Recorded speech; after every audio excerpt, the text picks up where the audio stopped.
পুলিশের সাবেক আইজিপি বেনজির আহমেদ ও তার পরিবারের সদস্যদের অবৈধ সম্পদ অনুসন্ধান করে প্রয়োজনীয় আইনি ব্যবস্থা গ্রহণের জন্য দুর্নীতি দমন কমিশন দুদকে আবেদন করেন।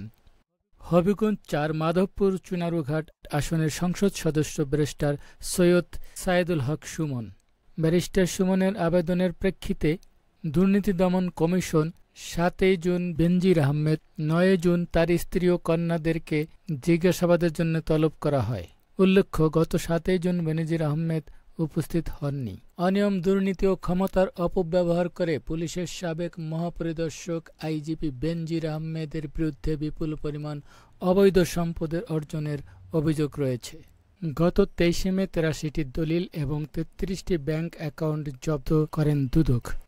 ২৬ মে স্ত্রী জিসান মির্জার নামে ১৬১টি দলিল এবং গুলশানে একদিনে কেনা ৪টি ফ্ল্যাট জব্দের নির্দেশ দেন দুর্নীতি দমন কমিশন দুদক। সেই সাথে ফ্রিজ করা হয় ২৩টি কোম্পানির শেয়ার। এই সম্পদের উৎস জানতে ৯ জুন স্ত্রী জিসান মির্জা ও কন্যাদেরকে তলব করা হয় দুর্নীতি দমন কমিশনে।